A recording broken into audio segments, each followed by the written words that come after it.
Hello again, everyone. Mary Rose here at Stitch Bliss Corner.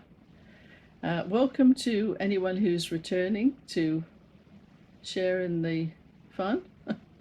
And for anyone new, welcome also.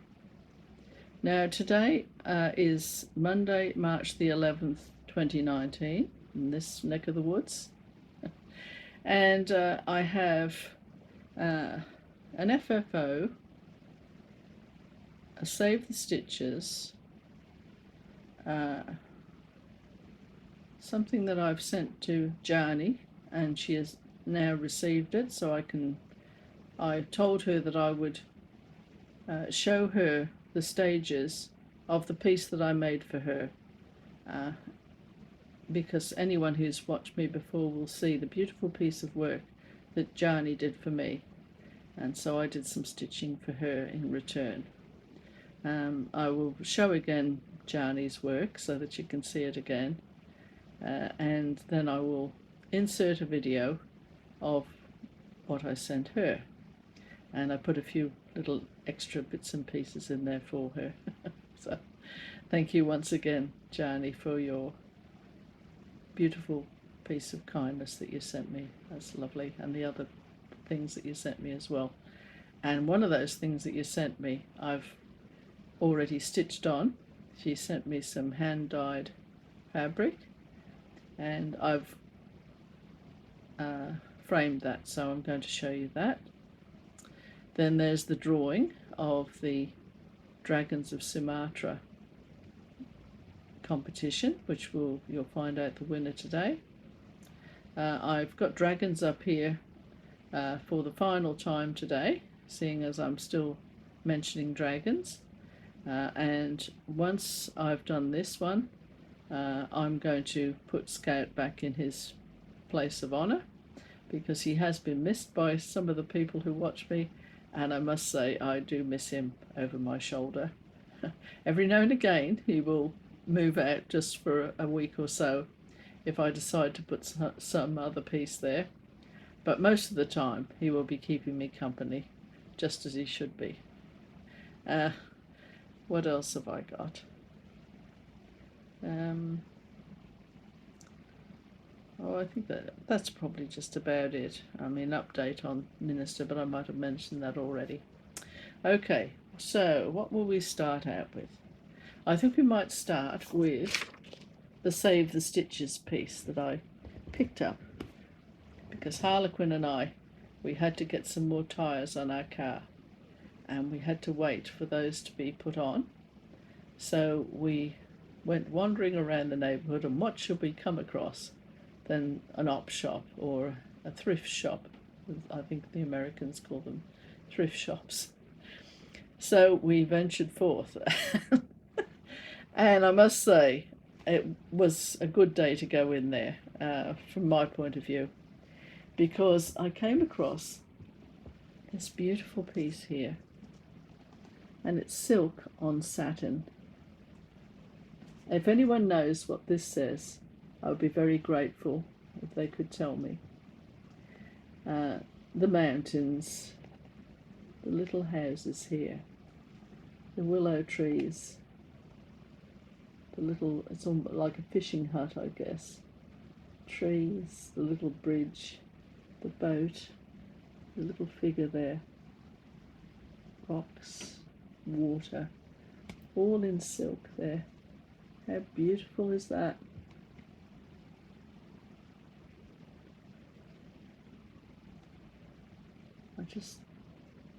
And it almost looks 3D. I mean, at times when you look at it sideways a little bit.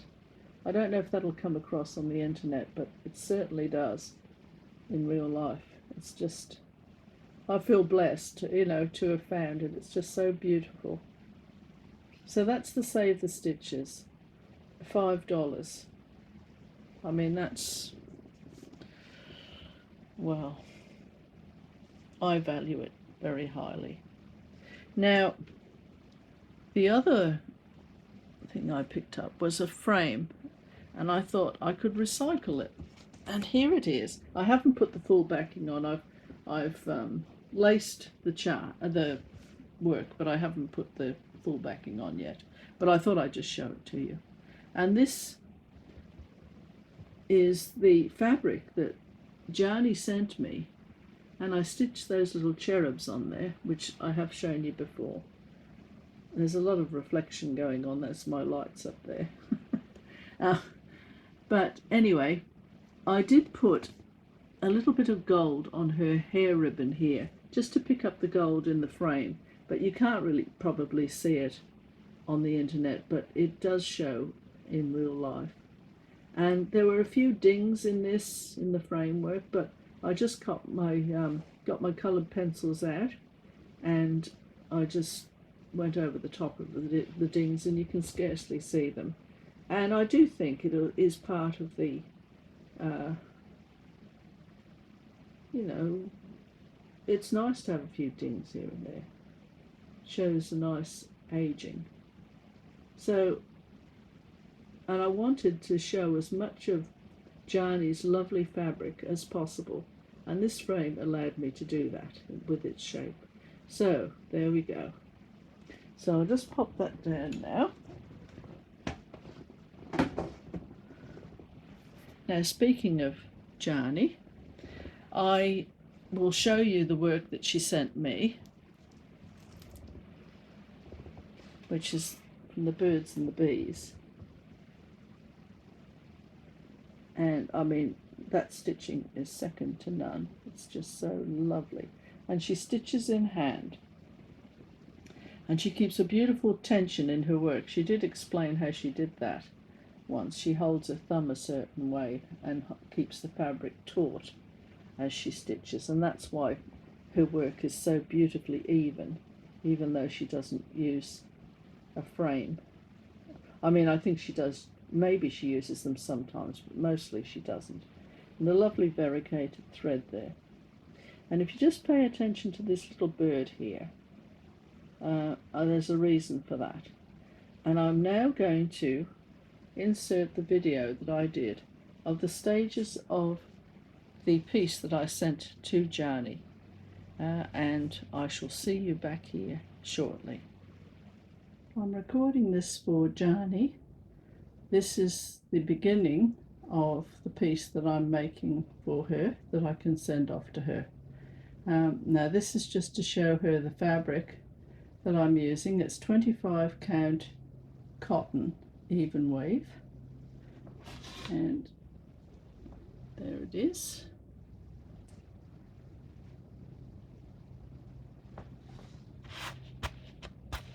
That's not anything. So now this is pre-dyeing of the fabric, because I'm going to tea dye this fabric, and I have never dyed anything in my life before, so we will see what it looks like when I've done that. And here is the fabric after I've tea dyed it, and I still have to iron it yet before I grid it, and I will show you that stage as soon as I've done that. Well, there it is after ironing. I don't really know which way I'm going to do it yet, so I just thought I would just show that little bit, and next time you see it, it will be gridded and ready to go. Okay, Yany, here is my hand dyed, tea dyed even weave cloth, and now I have gridded it up ready for the design that I'm going to put on here for you. So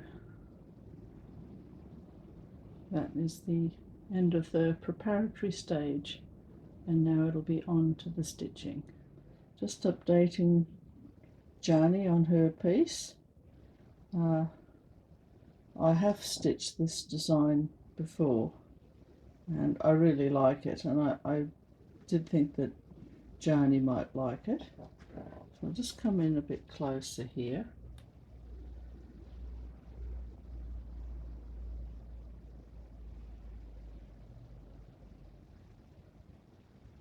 As you can see, I haven't finished the top yet, just there, which I will be doing.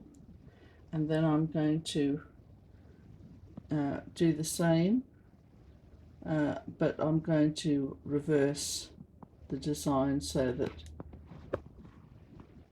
it well, mirror it. I'm going to mirror the design, which you'll see not too far away. So that is how far I've got for the moment. Here is an update on Yany's piece that I'm stitching for her. I think I've finished it now. I will be checking it twice.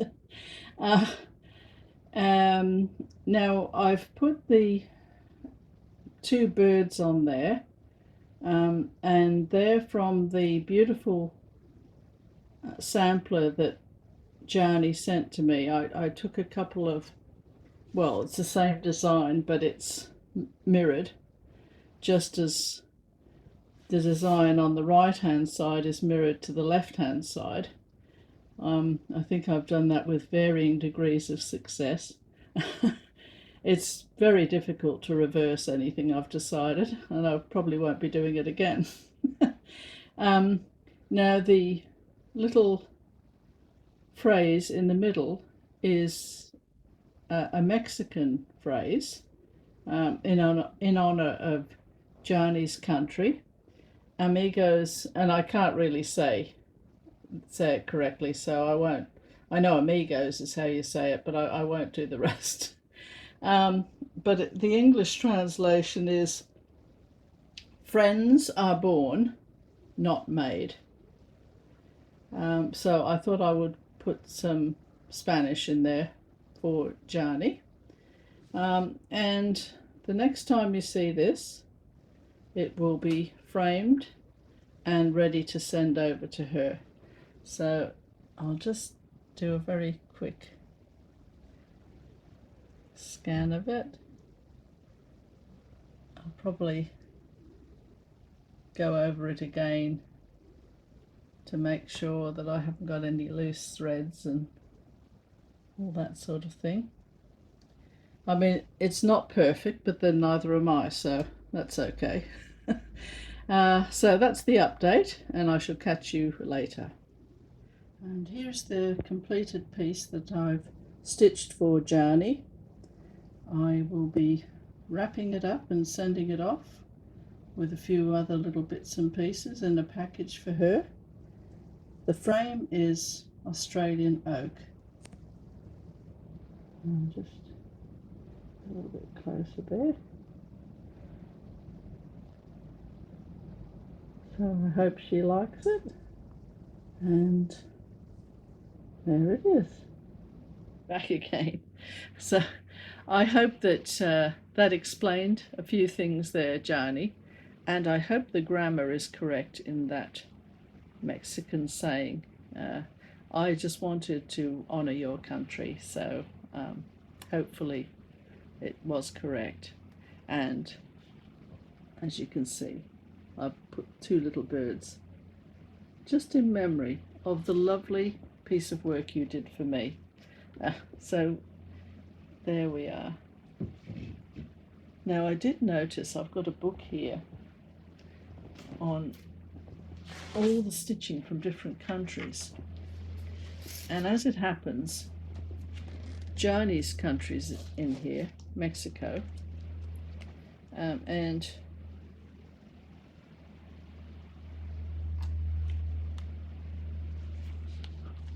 it just gives the history of how Mexico was founded. It's a very short little piece here.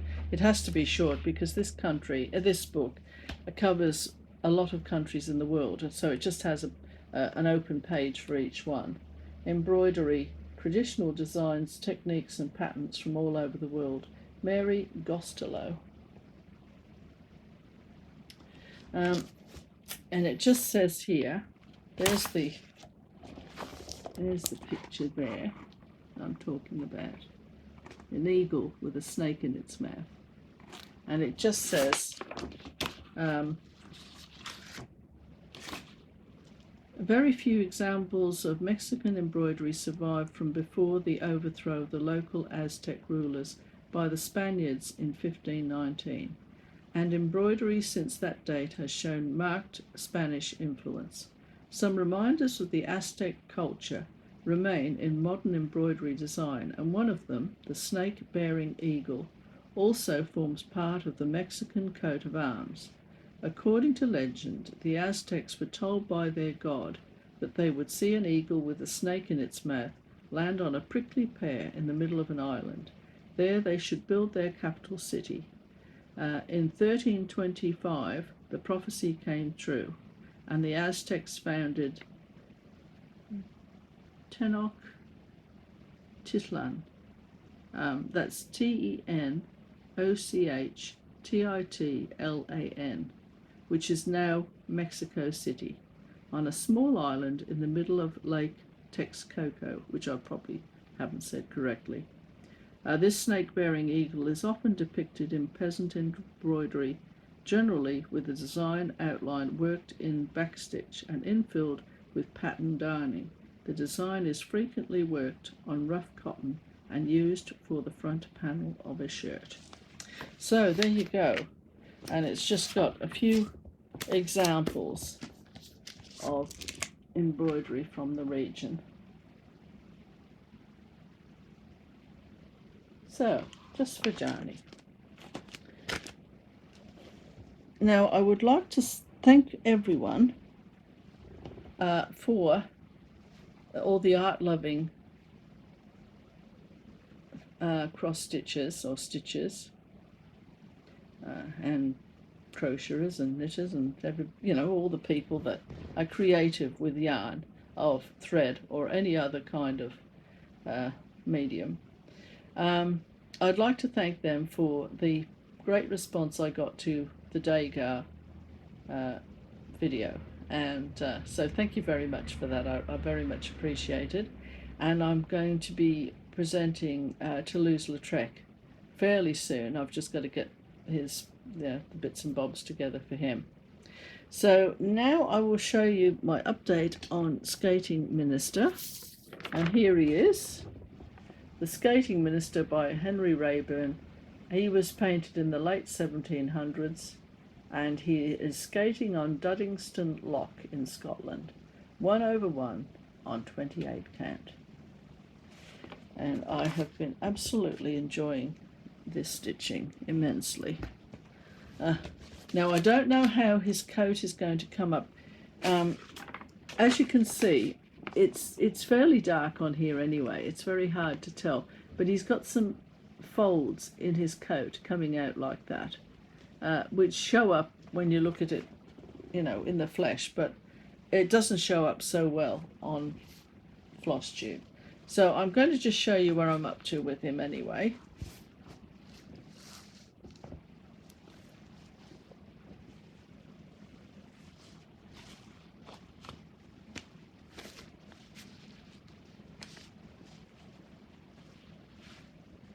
Actually, nearly doesn't fit on there. Right, so here he is, but it's very hard to see him, which is a shame. It's just the dark colours. And there, he's got his little buckle, and that buckle is just there. Harlequin was very keen to see the buckle, and I was keen to see it because his legs, we're working down to the skates now. And as I've said, once I get his legs done to the skates, then I'm going to just stitch him gradually after that, because I want to go on and stitch some other pieces for you, because I think when you're doing Flosstube, well, for me, when I'm doing Flosstube, I do like to show you different pieces and at the same time make a reasonable progress on them, rather than wheeling it out, I've done his foot and now I've done his, left ear and all that. It just gets a bit tedious. So I thought, well, I'll wait till I've done a reasonable amount on him and show you an update. and then I can work on the other pieces that you might be interested in that you've seen before, and hopefully get a few finishes there. So he certainly will be finished. It'll just take a little bit longer for him, maybe. I mean, the other thing is, I have this thing in me sometimes where I do tend to throw all my plans out the window and just carry on, you know, just keeping, well, I suppose that happens to everybody to a degree, that the enjoyment of the stitching takes over, and regardless of any good intentions you had, your desire to stitch something and a particular piece takes over sometimes. Now, just while I think of it, I did do a video on how to make a box without glue or anything else, just a pencil, some scissors, and some paper, and little boxes like this. This is an example. Gosh, I've got so much lighting today, it's just dazzling everything. It's like a feast or famine with lighting, isn't it? Either you can't see what you're doing, or it's just so bright you know you feel like you're in Antarctica somewhere with the whiteout. Anyway, but anyway, so I've put these boxes together. You can see it's got a little lid on it, and then there's a little, I put a little sticker in there, just because sometimes you've got the fold in there and it just holds it in there, but often you don't need to do that. I'm just doing it just to show you, and you can, you know, decorate it to your heart's content. And there were some people that left messages to say it took them back to when they used to make them, so that's nice. But if you do want to make any of these boxes, there's another one there, you can just have a look at the video I'll link below on how to make them. Right, now then, I suppose the time has come now for the drawing of Dragons of Sumatra, and who is going to win. Now, I've got 25 names in here, and I'm not random number generating because it would put Snicker-Snack out of a job, for one thing. And for another thing, I do like doing things the traditional method where possible. And this is no exception. So we'll just stir around in here and see what we come out with. Take one out. There we are.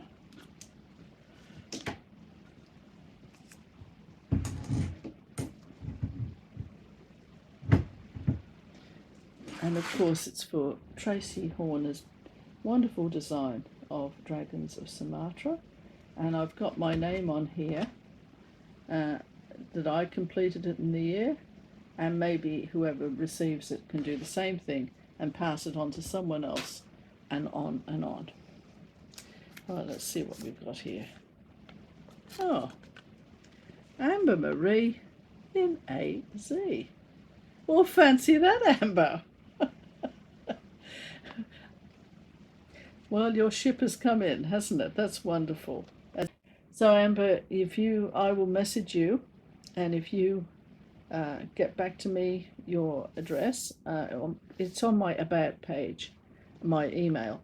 Now, if you have any problems with it, do let me know, and we can arrange something so that I can send you dragons. And I hope you have as much fun with it as I did. So that's great. All right, now, I think that's all I had to say to you. I'm just going to check my notes here. But the trouble with my notes is that they're so bad that quite often I can't even read what I've written. No, I think I remembered everything this time.